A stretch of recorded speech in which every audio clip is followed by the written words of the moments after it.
Hey there guys, it's Charjr Ryuki here.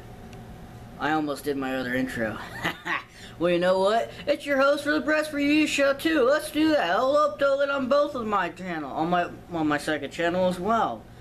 This video is my experiences in Minnesota at the Ballards Resort and the Lake of Woods. First off, the bus ride was terrible. I know the first bus driver, tried to make it somewhat entertaining at the start, but it was it was bad. There was a 12-year-old kid and a 15-year-old kid, besides me, who were actually the youngest on the whole entire trip. Everybody else, I think the oldest one that I met might have been on my boat. I think he was around 83 years old. I think he was also sitting across from me, in the other row. Shush. And we stopped at a couple places, like Love's, with two restaurants like Subway or McDonald's or whatever else, or right there. And we'd like spend like 10 minutes here or there, and then after that we get a few extra minutes for lunch, even though most of us already brought our own lunch. But still, every now and then you might want to, get a big old deal of lunch for the rest of the way. And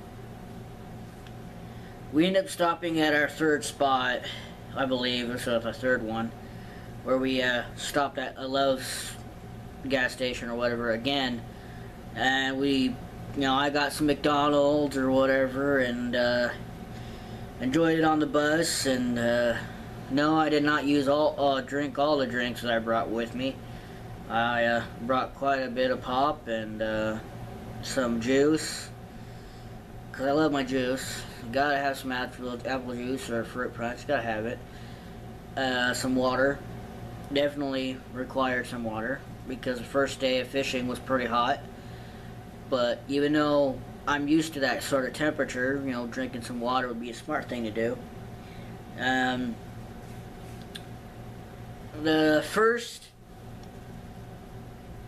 talked about it in another vlog, in resort vlog, part 3, I think it was, where I've already kind of mentioned this.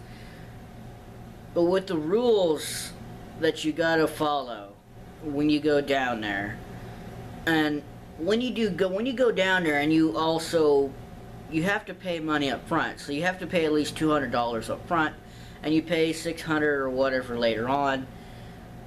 The souvenirs are really expensive. I placed it over there, but they have actual solid plastic red Solo cups, and one of them koozies. They're like the cheapest souvenirs you could probably get.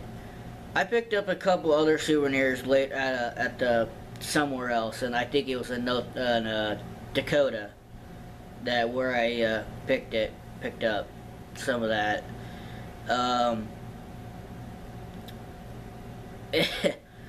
Even though just personally, like 2 Solo cups and like 3 koozies, it costed like $30.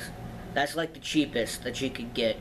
Everything else was $30 and up. Even a sweatshirt and another t-shirt cost around $60, $65. And when you go to resorts like this, yeah, the souvenirs are going to be expensive because they're made out of that special material. So that's to be expected.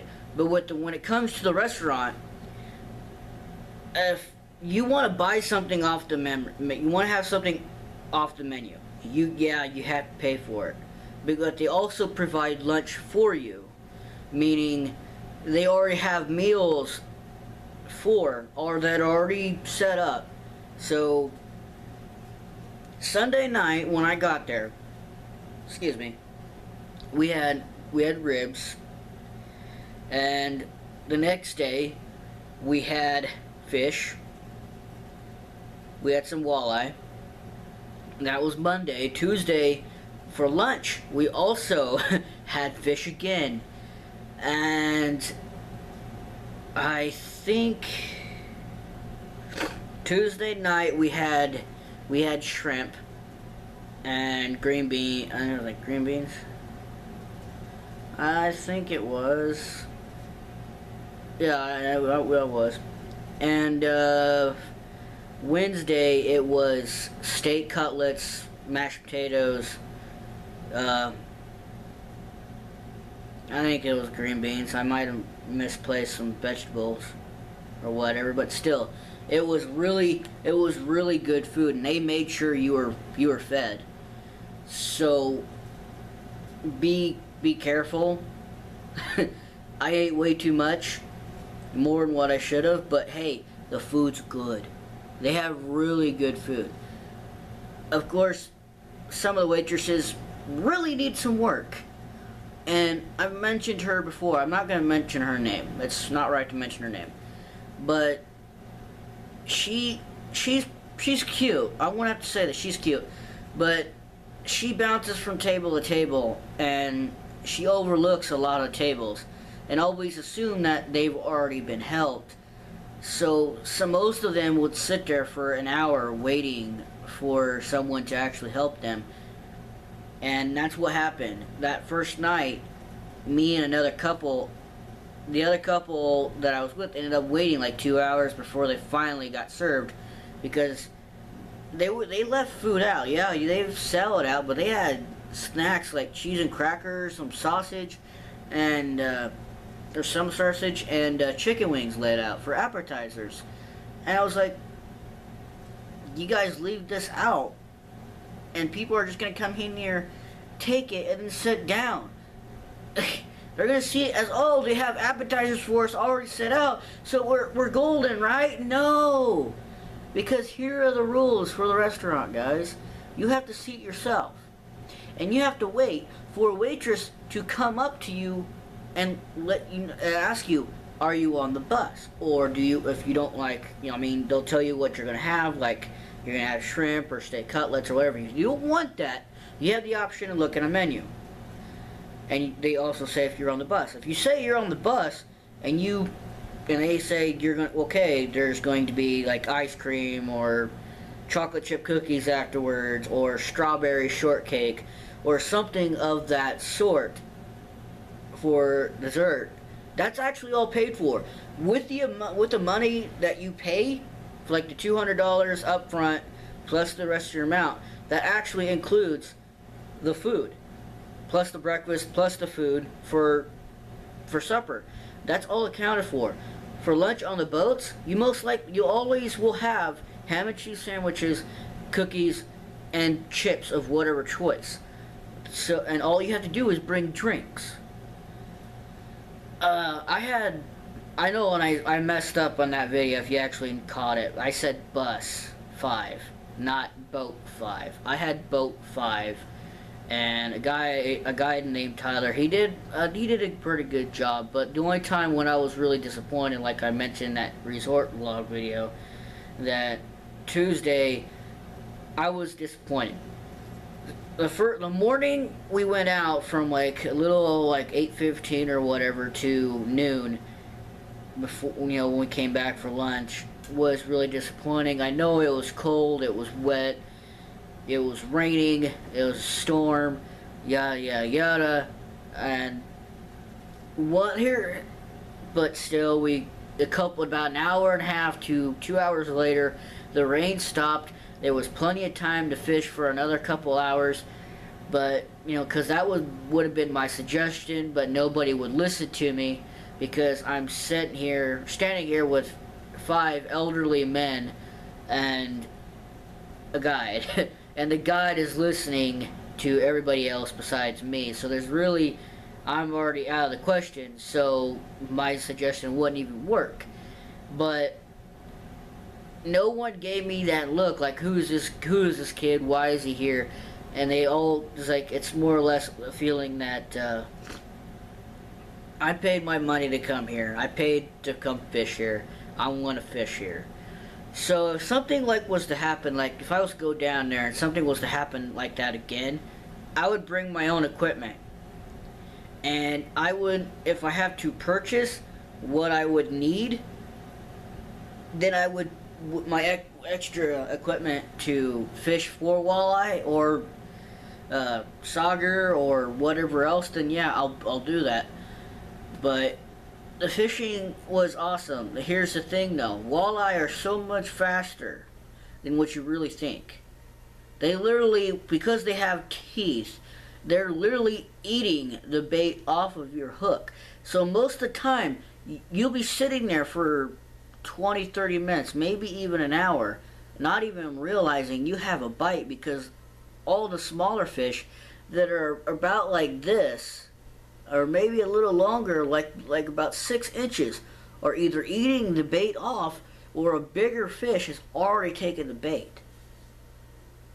So you literally, it's like you always, watch that little end of the rod. I don't always watch that. I waited. If I felt that string move, even just a little bit, I reacted.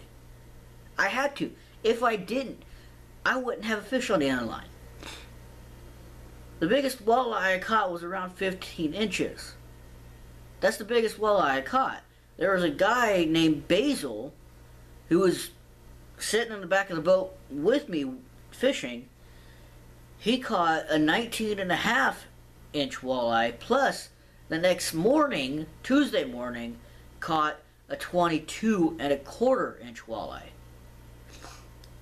And the thing is, within the first hour on that first day, this 12-year-old, he caught a 25.25-inch walleye. Now that's impressive.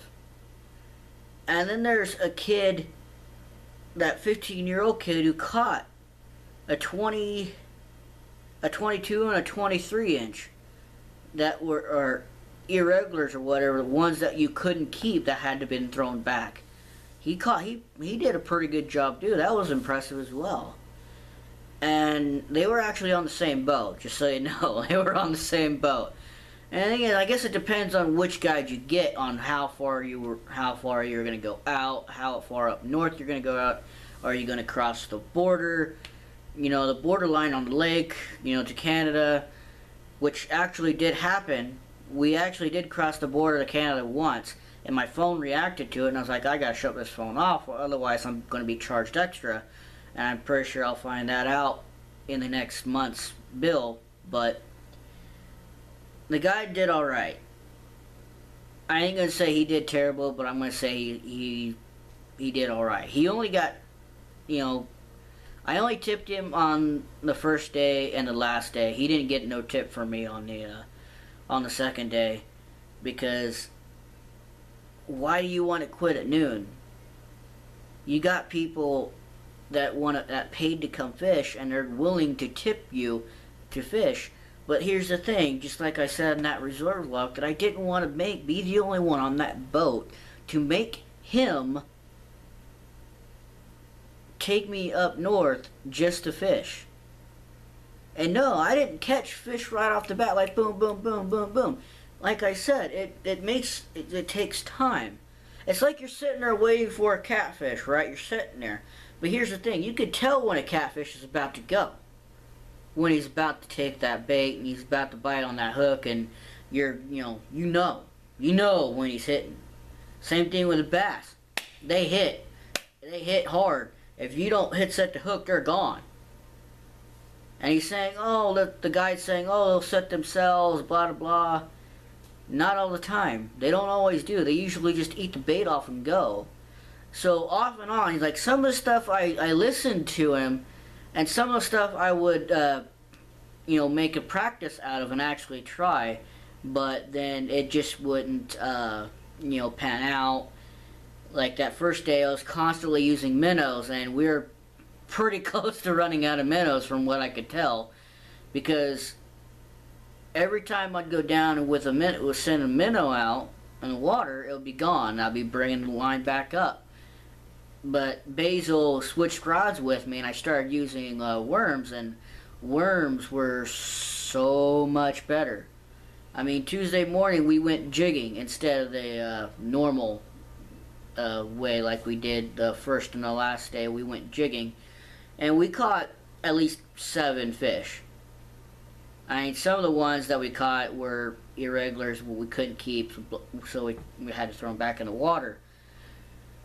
But that last day, I was like, he better make up for Tuesday. You know, we better catch quite a lot of fish, and we did. We caught quite a lot, guys. We caught a lot, and it's an experience. It's an adventure that I'm never gonna forget, and I plan on going back next year. Maybe I'll see some of you if you ever decide to go, but if any one of you guys actually decide to go. But there's actually 2 other people that were supposed to go, and they couldn't make it, and they chose not to go. So I actually got a room in my cabin all by myself. So I know at the start of one of those videos I made, it was actually kind of blurry. The camera had trouble focusing in my room. It eventually started to focus later on when I was outside of my room inside the cabin. But I want to thank Ballards Resort, Lake of the Woods. I want to thank you guys for such an amazing experience. I do plan on coming back. I'll rate the entire experience 8 out of 10. 8.5 out of 10. I think it deserves an 8.5 out of 10. It would get a 10 out of 10 if I was fishing the whole day Tuesday. And again, it's one of those things. Like, if you got it, I don't know if I mentioned this before, but back then when I was younger, we'll say when I was like 12-year-old's age or a little younger, I never hung out with people who were my age most of the time. I was hanging out with the elderly, like literally from 50 to 60 to 80 years old guys, because I would be going out to the farm, or I'd be going out to all the way up north, and these would be the guys I would be hanging out with. So it's always that give and take. So you got to be willing to take crap and be able to dish it back out, and just never cross that line, but yet have fun. You can literally tell with these guys if they mean to insult you or not, or they're just giving you a hard time because they want to have fun. That's the whole point. And the bus driver, the boss, he dances around the edge just a little bit. And I'm probably that one that has that point where you're about to cross that line, so you might want to watch it. You might want to watch it. You might want to watch it, because I don't want to end up smacking you and be the only one left here and happen to walk my way back. But it was a lot of fun. I got to the Basil. I'm going to mention Basil again. That guy, he's a goof. He, you know those little flip deals, menu things for desserts or beer or whatever, or some appetizer thing that some restaurants have? Well, they had this, and there's like those little sugar cases, like all those little sugars in there.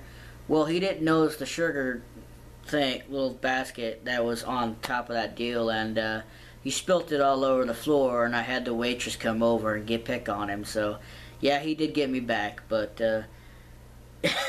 it was just a lot of fun. It was just a lot of fun, and I can't wait to go back.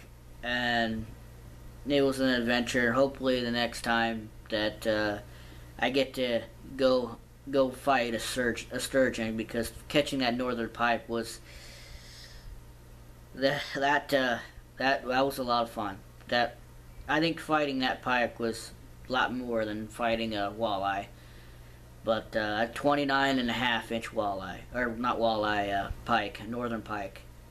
That was a lot of fun. I can't wait. I'm hoping that when I go back, that I get a chance to fight a sturgeon, because there was a guy who I'm going to continue this on in the next video. So, peace.